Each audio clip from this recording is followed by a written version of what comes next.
Election అప్డేట్స్ను అందరికంటే ముందుగానే తెలుసుకోవాలంటే ఈరోజే ఆర్టీవీ లైవ్ యాప్ని మీ మొబైల్లో డౌన్లోడ్ చేసుకోండి. ధర్మం కోసం మోడీ కోసం పనిచేస్తానన్నారు.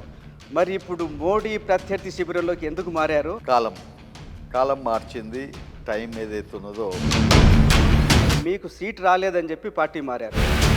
100% రాంగ్. నాకు ఆనాడు నాకు ఇచ్చిన మెసేజ్ ఏంటంటే ఆ టైంలోనే మీరు ఎంపీ సీటు వదులుకుంటానని మాట ఇచ్చిన మాట నిజం కాదు. జితేందర్ ఆప్కా బేటా ఎమ్మెల్యే లడేగా और आप ఆగస్టులో సంక్షోభం రాబోతోంది కాంగ్రెస్ గవర్నమెంట్లో అంటున్నారు. వీళ్ళు చాలా కలలు కంటున్నారు బాస్. ఇవాళ రేపు డీకే అరుణ మీద మీకు వ్యక్తిగత కక్ష ఉందా లేదా? ఆమె గెలవాలని కోరుకున్న వాళ్ళు నేను ఒక్కడిని ఆ రోజు. జితేందర్ రెడ్డికి నిజంగా ఆయనకు ప్రజాబలం ఉంటే కొడుకుని గెలిపించుకునేవాడు కదా అసెంబ్లీ ఎన్నికల్లో అని. ఆమె ఓడిపోయిన ఆమె. నేను ఇప్పటిదాకా ఓడిపోయిన మనిషిని కాదు. ఎందుకు మీకు మరి 2019 టీఆర్ఎస్ సీట్ ఎందుకు ఇవ్వలేదు? కేసీఆర్ గారికి ఆనాడే అహం పెరిగింది.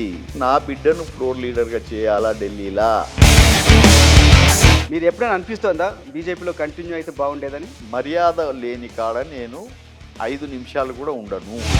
ట్యాపింగ్ వెనకాల కేసీఆర్ కేటీఆర్ ఉన్నారని అన్న మీకు అనుమానాలు ఉన్నాయా? 100% ఉన్నారు. Without the government how can it be done అని. మరిన్ని వీడియోస్ కోసం ఛానల్ ని సబ్స్క్రైబ్ చేయండి. లేటెస్ట్ అప్డేట్స్ కోసం వాట్సాప్ ఛానల్ ని ఫాలో చేయండి. అండ్ లింక్ డిస్క్రిప్షన్ లో ఉంది.